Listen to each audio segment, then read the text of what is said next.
Wonderful. Thank you so much, Malin Lewis. So welcome everybody to this event from Animate Earth, where we will be exploring the land song of Scotland. So thank you so much for those who are joining us live, and thank you also to all those catching up on recording. So just a little bit about where we are heading tonight before we start.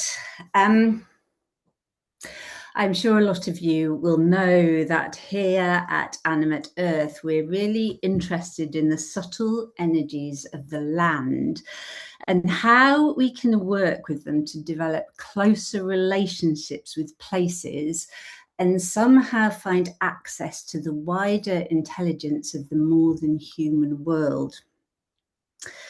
So we look at ways of listening to the land and working with it through sensory perception, through our bodies, through our voices. And one of the ways we do this is to listen out for the songs of place. So if we imagine that the song of a place is made up of the voices of all those beings in that place, the mountains, the rivers, the trees, the birds, the animals, our inquiry really is how we as humans can add our voices back into this and how we can harmonize and listen and access that wider field. So we have brought together two musical medicine makers, we call them, from Scotland tonight to look at different ways of doing that.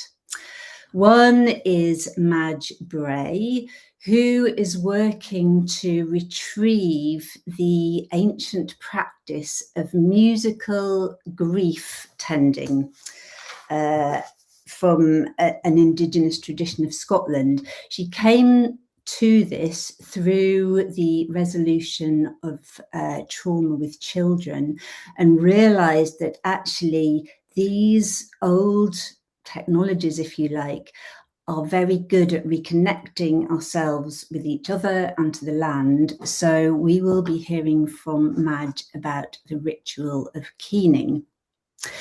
We'll also be hearing from Malin Lewis, who is a wonderful music maker. Most of you will have heard that beautiful bagpipe. Some of you won't, apologies, it's to do with the Zoom settings. We hope most of you will have heard that. But Malin works with the instruments made from the landscape using old traditions and also inspirations from the landscape itself. So we're delighted to have both of you here. But before I come to you, I would love just to explain why we're in Scotland tonight. So we have had the wonderful opportunity and the invitation to go to the sacred island of Bute in the next few weeks and to put into practice this listening and working with the song of the land and the subtle energies of the place to re-enliven the potent song that already exists on that island, along with the custodians that are already there. So we're really excited to be given the opportunity to do that. We thought it'd be wonderful to come together beforehand just to let everybody know what we're doing and to look at some of the things that we're going to be doing there. So before I come over to you, Madge and Malin, can I come to you, Jackie? So Jackie is going to be one of the hosts when we come to Bute. And I'd love, Jackie, for you just to tell us briefly why Bute, why Madge and Malin, why we're heading there. Thank you, Rachel. Thank you very much. Bute is quite a magical place, as you might imagine. There's evidence of people living there for 5,000 years. There's Bronze Age foundations and ruins. There's places where the energy is just palpable, like St. Blaine's Chapel, which is an old monastery from the year 500 AD. There's ancient forest walks. There's places to pilgrim. And things that touch me most, where we will go and spend some time, are pilgrimaging towards the Healing Loch, which sits below the Ridge of Lamentations. So there's something even in the description of the names of this island that really, really speak to the sacredness and the subtlety of the presences and the beings of human and non-human that have existed over millennia. And the reason that I came into contact with Butte is through Gib Bullock, who I believe is here and may wave at some point from a Zoom screen, and a really generous invitation to come and explore this island where he was born and brought up, and has over the last few years bought some land, and has subsequently, post-purchasing it, found out that this is a place where some incredibly powerful ley lines meet. So we can call it a sacred land island, but it has this potency on these ley lines that is the perfect place for us to be in practice with subtle energies, to listen to that song, to see what the sounds are that come through us, and to see how we can sing that back to the land. So that was really what ignited the sense of Butte. And before this, I think it was maybe a year or so before, I'd been online with Madge, and Madge had been singing and keening, and it touched me in a way that I didn't know keening and song could touch me. It was such a complex and tender meeting of something in me that words don't touch. And so the thought of bringing Madge and this land together really started to form in my mind. And I'm so grateful to Madge for being willing to come and to share this with us. And also grateful because you have introduced us to Malin. And I went to a concert of Malin, which actually was on my birthday, and it was the best gift that came about through coincidences and serendipity. And again, you'll hear Malin. He can hold a sound and a space with the energy of the bagpipes, the pibroch, that is the complex sound, the tender nuance of ancient music that is not so common in some of the more militarized ways of playing the bagpipes these days. So I'm delighted that Malin will be with us over this time. There's so many more stories to weave in why we're going to be here, but I want to spend time with Madge and Malin, so I'll pass back to you, Rachel, just to take us forward. Thank you. Fantastic. Thank you, Jackie. And for those of you who know Patrick McManaway, the land whisperer, he is one of the people that has said, yes, go to Butte. That land is calling for this kind of work. So we are super excited about going to Butte. So, Madge, I would love to come to you first. So, keening ritual, could you tell us a little bit about it, where it's from, and how we use it, how you are using it to really kind of engage us back with the land and each other?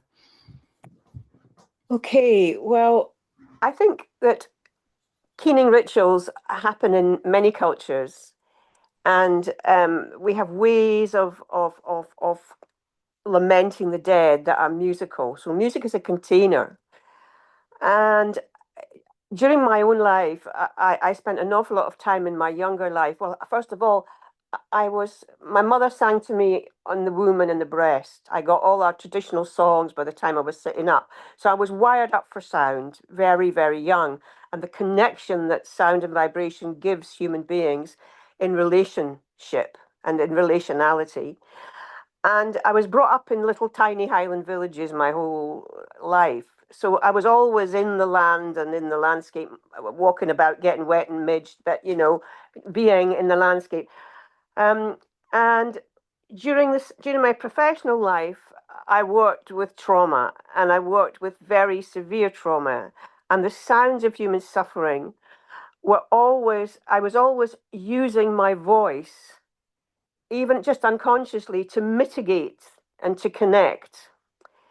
And so people would make wailing sounds, and I'd be going, because I was hearing, I was in relationship with them through my vibrational frequency in my voice. During the time that I was working with trauma, I discovered that when my kids came into the playroom, they were very, very desperate little people, and the sounds they were making were very dissonant and cacophonous. And as time went on, there was a harmonization when they started to reassemble the wreckage of their lives. I could feel it, I could hear it. So I began to understand that human harmony was manifest in sound. How was that? I couldn't understand how. Nobody was writing about it in the literature, professional literature. I couldn't find anything. So I asked to be shown. And that journey took me to the High Caucasus Mountains, where in Georgia they have a polyphony, which is three-part harmony, which is incredibly connective. It's our heart resonance that human beings make from birth, really. They're singing all the time. And all of life is processed in sound. And when I went into that environment, I began to hear the sounds of lamentation. And I had heard them before because I was brought up with the pipes. I never played the pipes, but I was involved with the pipes in so many aspects of my life. Because when I was with the traveling people, when I was a young child, I heard the sounds of in the bivvies they were our tradition bearers really at the time when I was young. They were the main tradition bearers. They held our traditions when other people couldn't. And the sounds of the pipes, the cadences of the pipes always just touched me deeply. So it wasn't until about in my 20s, my early 20s, when I went to the Outer Hebrides and I had a big experience with an old lady who was keening. And I can talk about that. I wrote about it in my book, but basically I began to see that within that landscape, the capacity to reconnect through sound was lost because keening had been banned by the church in the 1600s. So the feminine grief tending process was blocked. But what had happened in the process was that the sounds of the women's wailing were taken into the bagpipes, and the sensitive men created music. And the finest of our, highest of our traditional music is the pibroch, which is seen as the big music in the Gaelic, Ceolmór. And that music holds grief in a way that is a sonic infrastructure. It's an ancient technology that holds grief and releases it. It holds the release of grief. But in the piping circles, that's never talked about. So I brought my trauma experience into the piping circles, and I'm now getting pipers saying, yes, we think that's right. And I'm an academic, and yes, and there's an ancient Gaelic word for the crúnla amach, and it's the release of what is it now? The release of trembling.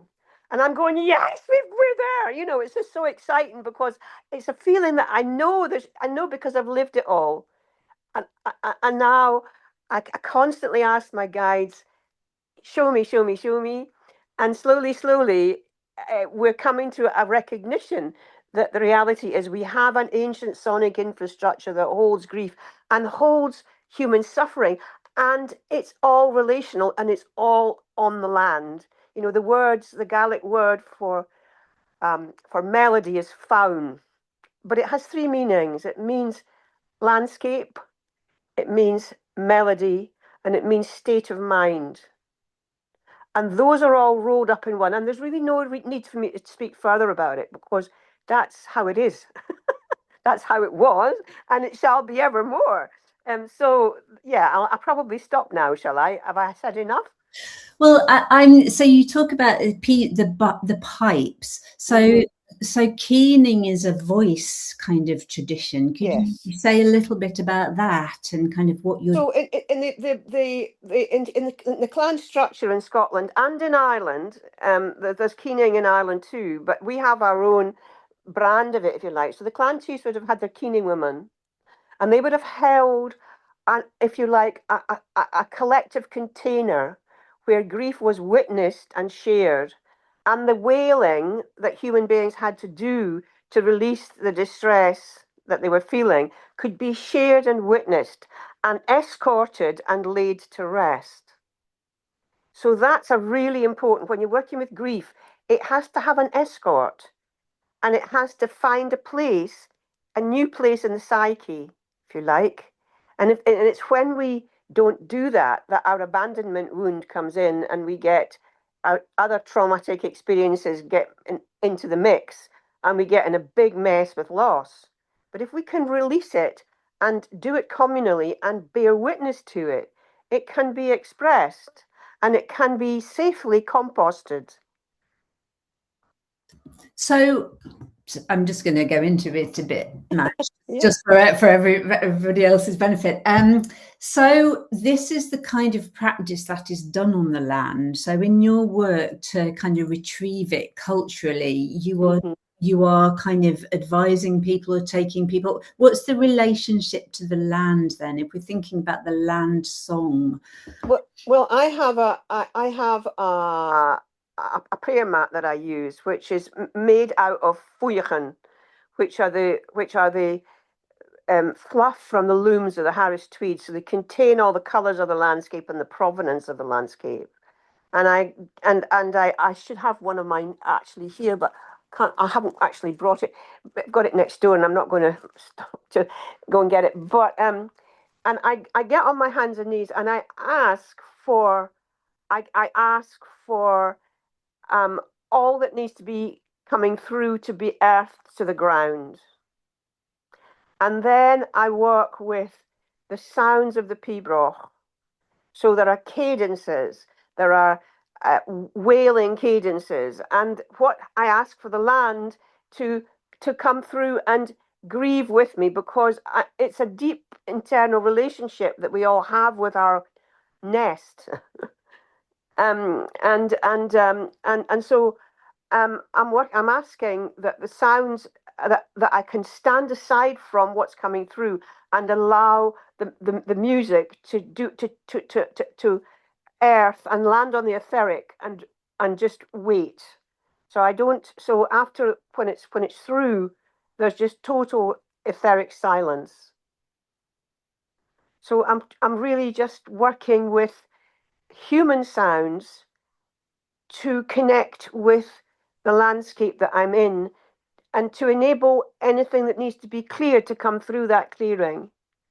And people often shed tears. People often, it's a profound experience. And I use a number of the pibrochs, but the one that I use most is one from 1492, the Battle of the Park, when the Mackenzies and the MacDonalds were in Strathpeffer were in a battle, and that's one of the very earliest pibrochs, and it's a wailing ritual really, and I won't go into it now, but it has cadences, na, na, na, na,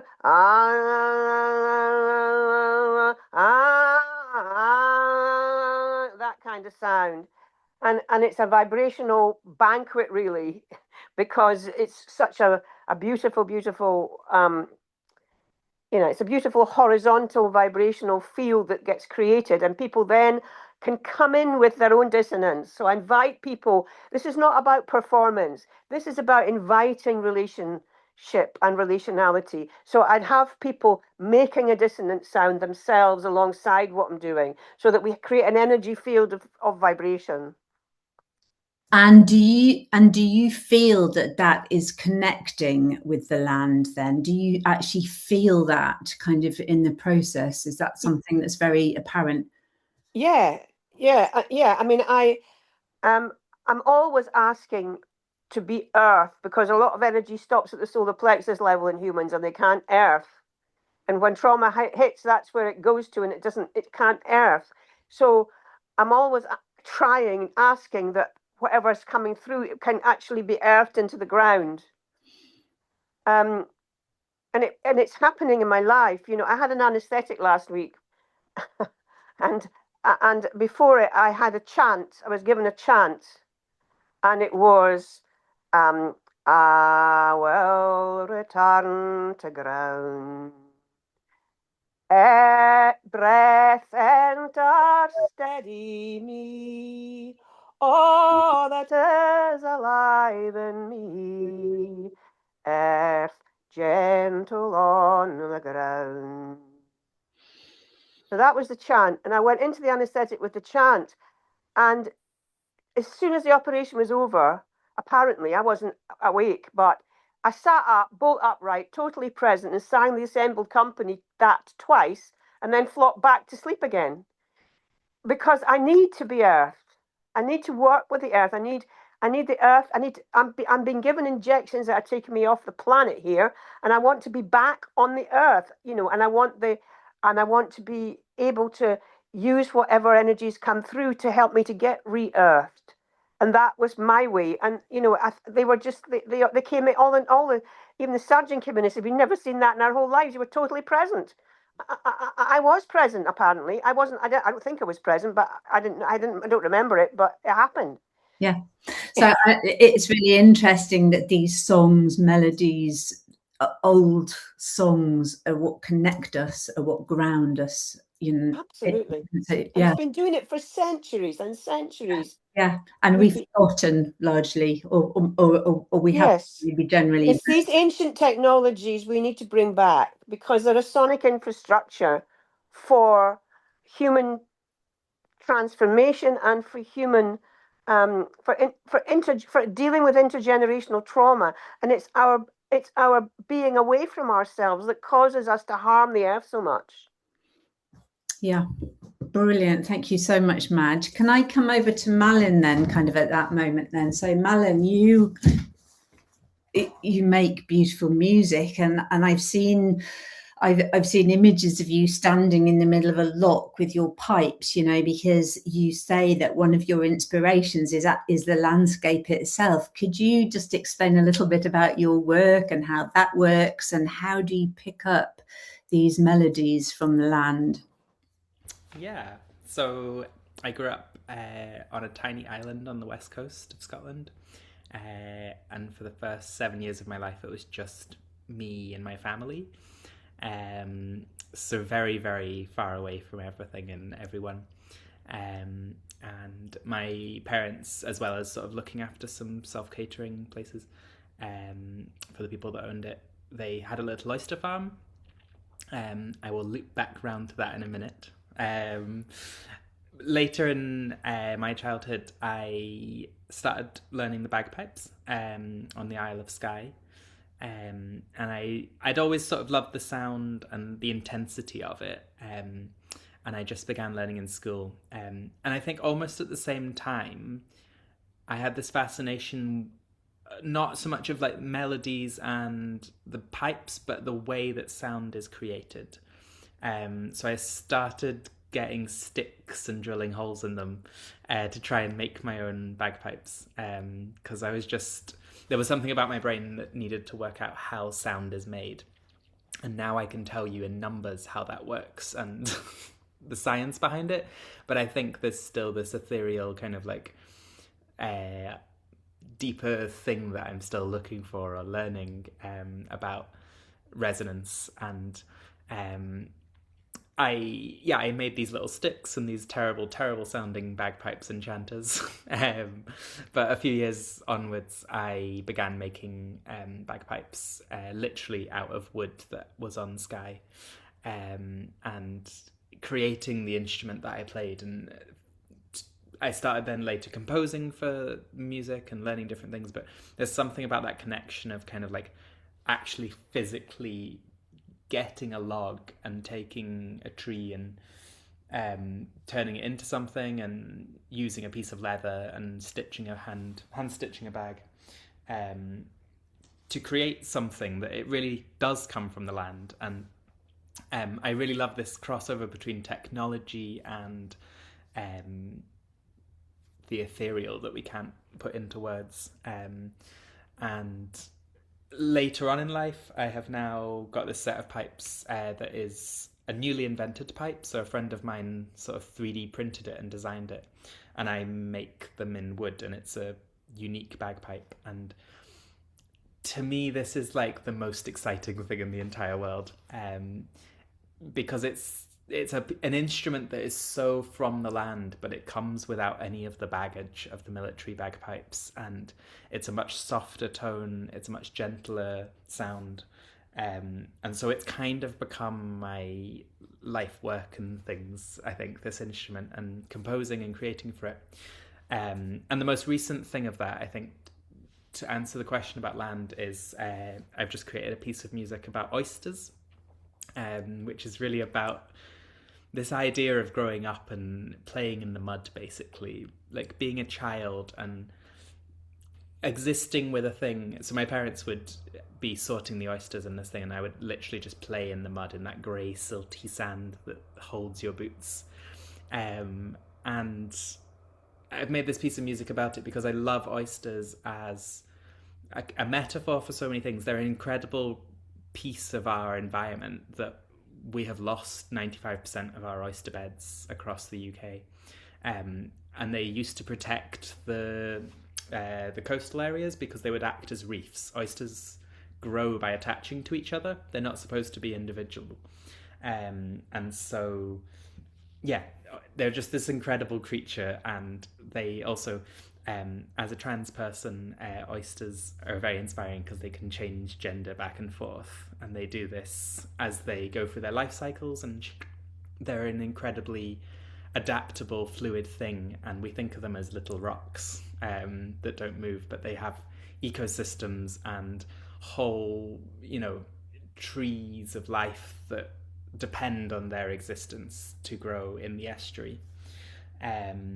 So I've made a bunch of music about that and poetry and things to go along with it, that is an example of my inspiration of the land and all those things interconnecting. And there's the kind of, to me, there is the literal metaphors of naming things that, but on a personal level, it's just a deep kind of inspiration of taking myself out into a place. And a lot of that work, for example, was created in a little place that Madge and me hung out up in Invercargill on the beach, basically, this tiny little holiday place that looks onto the water, and it's in an estuary. It's in this muddy, silty, grey sand where, it's full of shells and life coming and going and salmon, and it's about being in those places that I think is super inspiring. And it has always been my form of self-expression and healing for various things. But I'm not as good always with the words, but to me the sound is the most beautiful healing thing in the world. Yeah, absolutely. And how about kind of when you're outside in the land playing, do you ever use that as an offering to the land, to the place? Totally, yeah. I mean, I quite often I actually think like the most rewarding musical experiences I've ever had have been by myself outside. And occasionally I've done that and I've tried to record it on a phone and it never feels right. And I think because it feels like I'm doing that for me then, or I'm trying to take something. And when I do it purely just for the love of it or the giving or the offering back, it has a completely different meaning. The same piece of music takes on a different life. And I remember once playing the Highland pipes in this kind of a clearing of trees. So it's like a old pine forest, with lots of dead growth and like all the trees at different stages. And just playing the Highland pipes, and there is natural reverb and like echo in this space because there's so many hard wooden objects around you. Basically, it acts like a church or something. And it's one of those things that has stayed with me forever because it is the instrument interacting with the world around it. And I'm not saying that can't be done in a city with concrete walls around you, but it absolutely does not feel as good, trust me.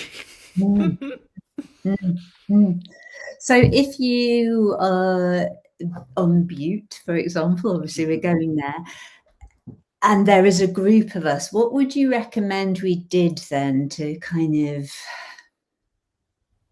make that offering, make that music, just from your perspective? You've got the pipes, and kind of how would we make music? What would be the way in for us that don't make our own? I think there is two things that I have in mind. The first, I think, is very beautifully what I think Madge would tell me if she was answering that question, but I think is just sing to the land, is to sing and even just like say what you feel you need to say to it, or to yourself perhaps. But yeah, we've spoken about this idea that you have to first heal yourself to be able to connect and create connection. And I think we're going to do different droning exercises, and exercise sounds very clinical, but experience drone together and experience each other's voices, and meet each other, and then hopefully that will give people the confidence and the inspiration to then, I think we're going to go out into the land and take ourselves off and sing to it, I hope. And the other thing that I would love to do, and I'm planning, is the technology side of things, which is bringing some microphones that are used, so not conventional microphones, but contact mics and hydrophones and things, to connect. You can put them on the grass, you can put them in a burn, and you can listen to the sound of that, and it gets turned into audio. And then I'm hoping to make a little soundscape, sort of the other world that we don't normally hear, I guess, the meta world a little bit. That kind of thing is the thing that I love doing, like kind of finding inspiration in the kind of the worlds that we can't hear, or that we have to tune into, going out and really listening. I think that was one of the things we said about listening first before we speak or say anything, hearing what the land says first. And can I just ask you one last question though? When you play to the land, do you sense a response? I think, yeah, that's totally what I mean about listening. But I almost feel like I am responding because it is speaking first, and I am serving it in that sense. So I feel like it comes from it. I feel, yeah. Does that make sense? Yes. Yeah, lovely. Thank you so much, Malin. Thank you. Madge, coming back to you then. So Malin's given us a bit of an idea of kind of what we'll be doing. Is there anything that you would like to add to that? Yes. Yeah. I mean, gorgeous, just gorgeous. I can't wait. To talk about harmonics in the landscape. Next week, I have a really beautiful friend coming who's a professor of music in Tbilisi. And she's coming into our landscape because she can hear the harmonics in the landscape, and she can help us to add what she hears to our music. We have ancient music, but it's been eviscerated and the melody's been taken out of it. And just by a whole lot of historical processes, which mean that it's very different now to how it would originally have been. And so I'm really, I'm going to be spending next week with her in the landscape on the West Coast, hearing how she creates, or how she hears the harmonics and can add them in layers to our music with the voice. So that's one thing that's happening. But one of the things that I will be doing, I've been studying Alexander Carmichael. Alexander Carmichael wrote a book called the Carmina Gadelica, which is the Song of the Gales. He was a man from Lismore, the island of Lismore, and he went amongst his own people in the 1860s to 1900, and he recorded verbally. He wasn't a musician, and he didn't have wax cylinder recordings, but he recorded the runes, incantations, and rhymes of the people which came out of the landscape. And they're ancient things. So I'll be chanting 5th century Carmichael prayers. And what I've done, he's written them in a book called the Carmina Gadelica, and a collection of them. And he's written them in Gaelic, and then he's translated them into English. But English doesn't work with our music because the sounds of the English language are very different. And Scots is nearer, much nearer to how the music flows. So I've taken these prayers and I've put them, 10 of them, and I've put them into Scots and gone back and found ancient tunes from the same provenance, the same landscape, the same provenance, and put them together.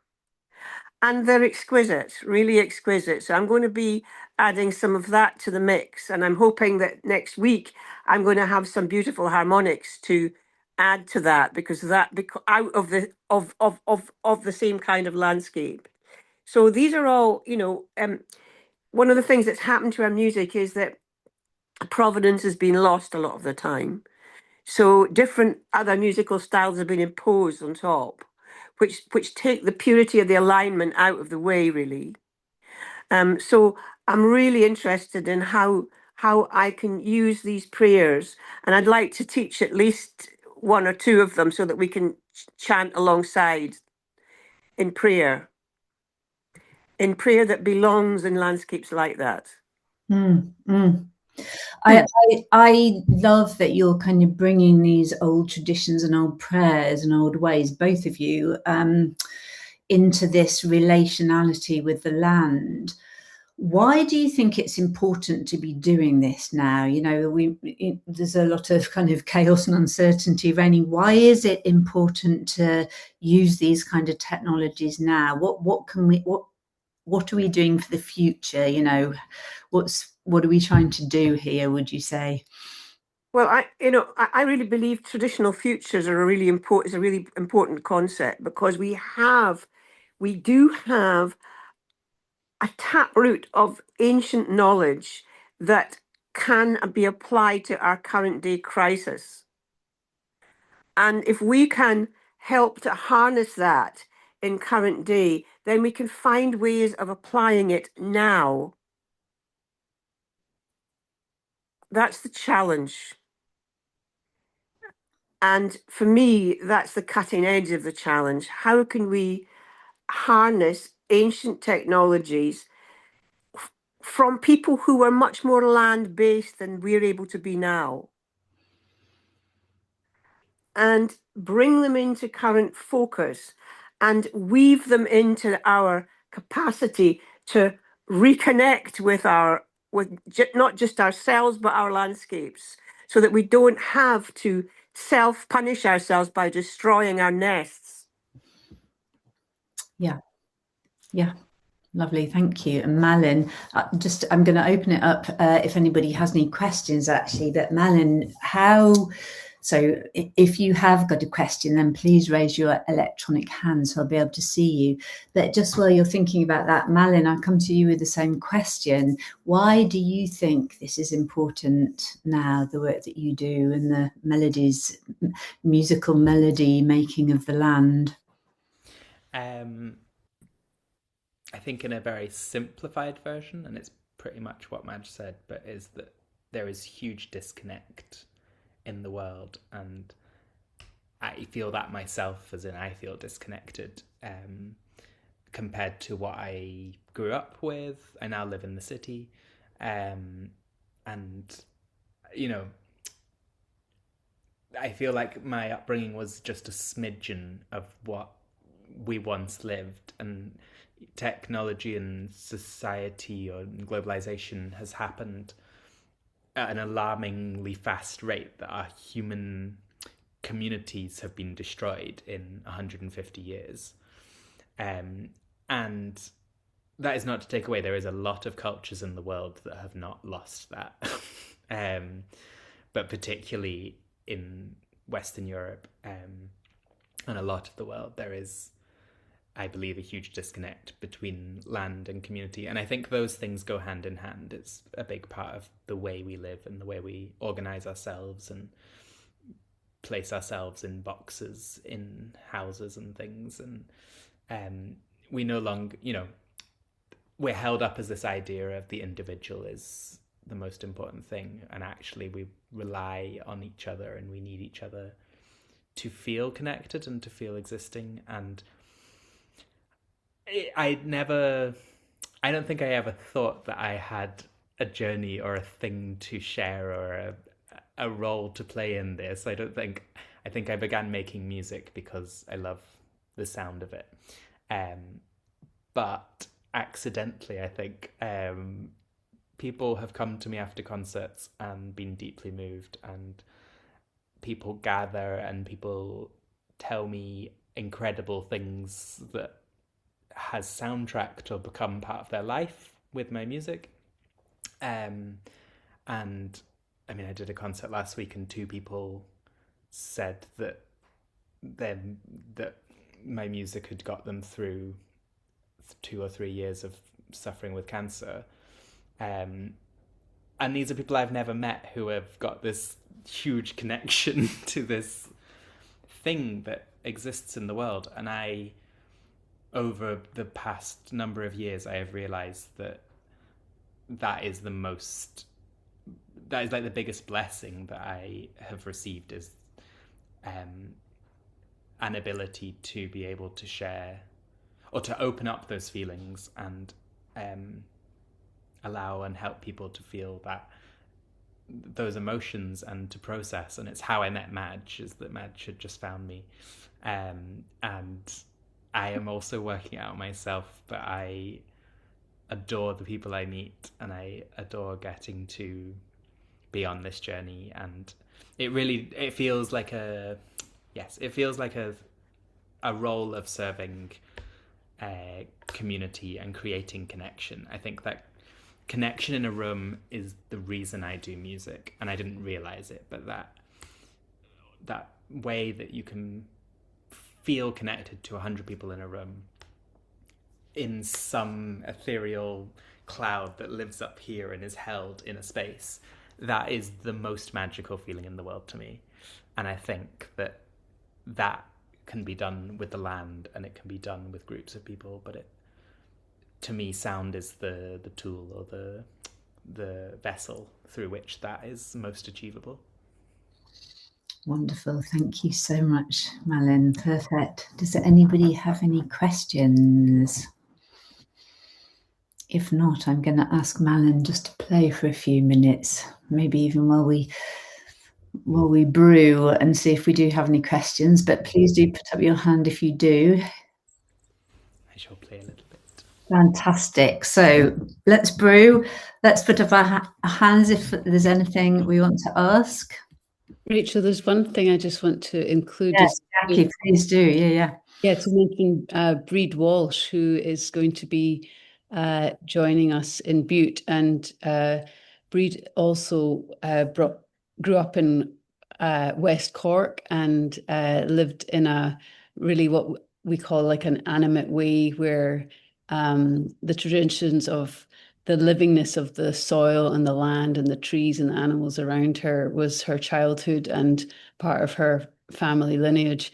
And so she'll be joining us to help us connect into this state of grace and love, to be receiving what communication with the land in these subtle ways. And I think the blend of this practice with the music from Madge and Malin and the way they hold that connection with the music and the land will be an interesting weave that I hope will be incredibly enjoyable and I'm sure touching for us in different ways, and things that can allow us to continue to connect with the land. I'm sure people here have many different practices and ways that they do it, so it will be lovely to hear more of that when we can.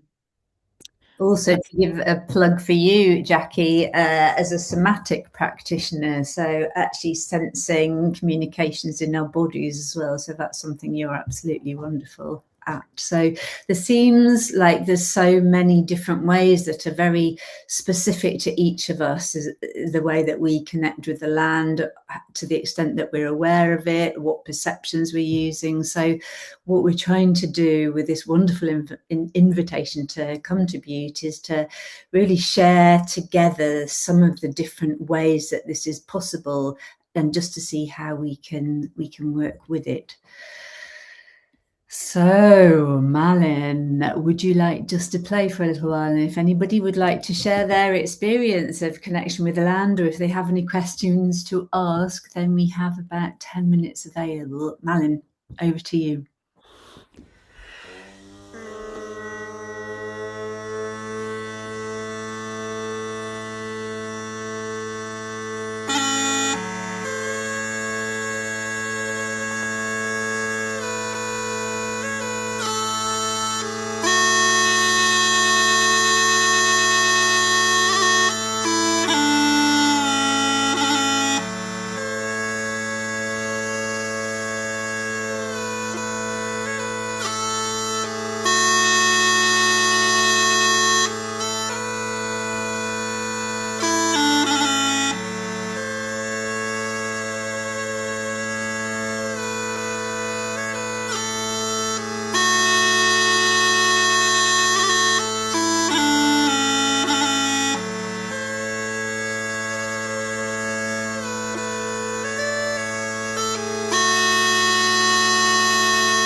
Wonderful. Thank you so much, Malin. Wow. Sophie, that's prompted a question or a share from you. Would you like to unmute? Oh, hi. Yeah, sorry, I've just disappeared. Hello.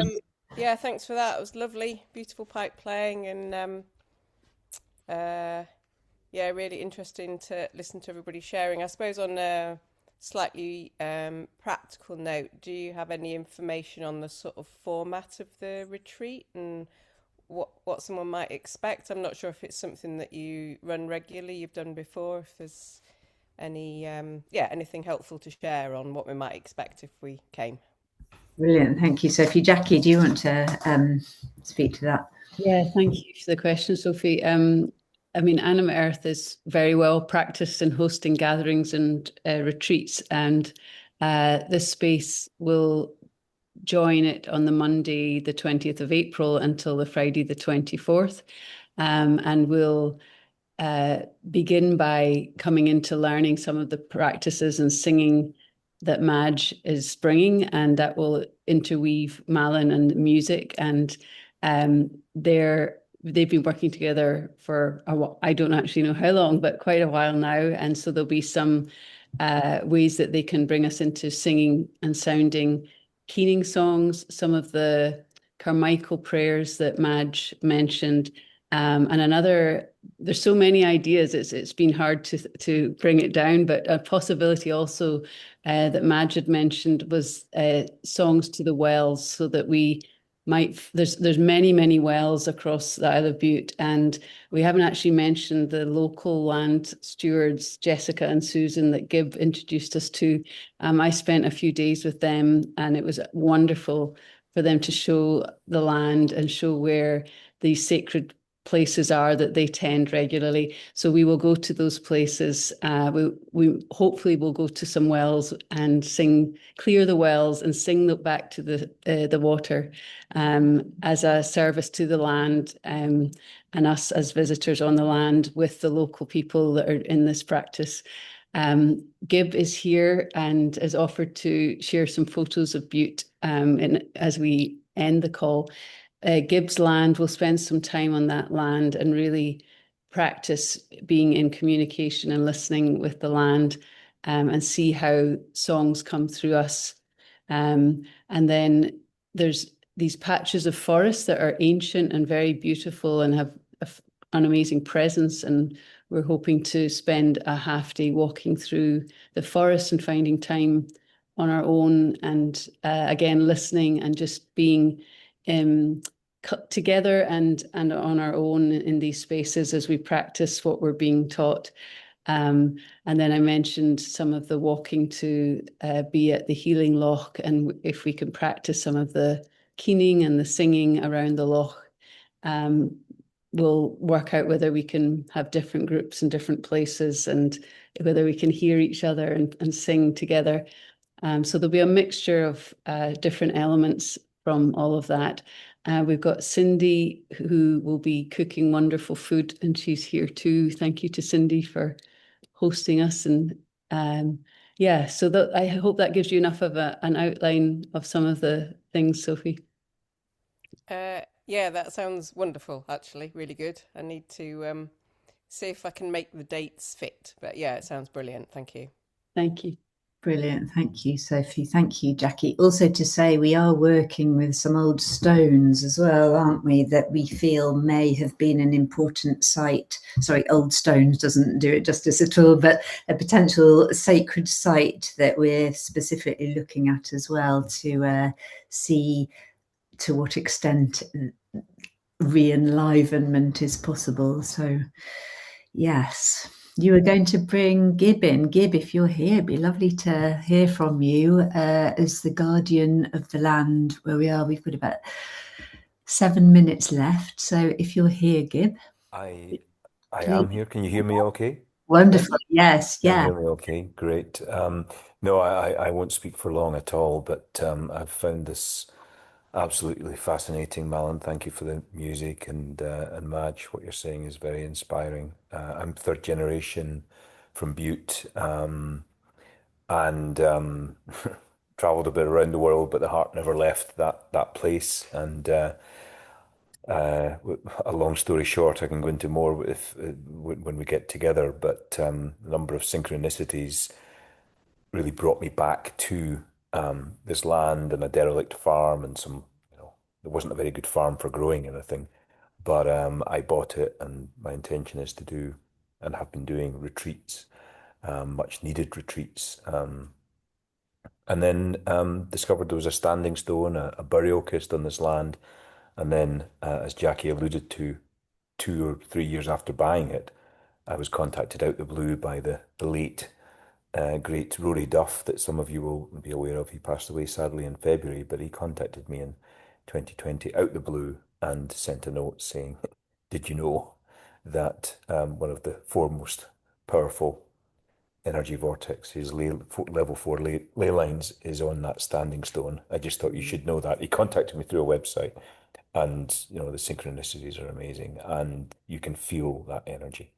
So yes, I can show you maybe on the screen share a couple of pictures of a standing stone, a Neolithic standing stone that's there. The actual land is on the Highland boundary fault. So for those of you maybe that are not from Scotland, there is a geological boundary fault between the Highlands and the Lowlands. Everything north of it is the Highlands and south of it is the Lowlands, and Butte is dissected by this boundary fault, and the land that we will go to is on that place, and the stone then seems to be on this node. So that's enough from me, but happily share some images if we have time before the end, maybe with some music perhaps. That would be wonderful. Thank you so much, Gib. That's the old stones that I was referring to, actually very important and potent stones. But there are many. I mean, there are 190 something they've discovered so far. Wow. Circles and other places. So there's not just the one on my land, but it's my favorite. Amazing. Thank you so much for having us and the invitation to come. So we have a few minutes left. Maybe if I just thank you all for coming. It's been lovely to see you all. Thank you, Madge, Malin, Jackie and Gib. What we'd love to do is, Malin, if you could play us out, and Gib, if you could show us some pictures so that we can get an idea of the landscape. So It's been lovely to have a little bit of Scotland in the Zoom room tonight for all of us all over the world. And yes, I'm very much looking forward to coming. I think it'd be a fantastic time. So excellent. Over to you, Malin, and whoever's screen sharing the photos, that would be wonderful. Thank you all for coming. Stay with us for a few minutes to hear the music. Magic. Gib, can I just inquire as to how long your slideshow is, please? Oh, I can't hear you, sorry. As long as you play for it, it's a very impromptu slideshow. I can just move it along slowly. Very good. I'll just play some stuff that comes to me. I'll write in the chat anything relevant.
Thank you. Good night. Goodbye, everybody. Thank you for coming.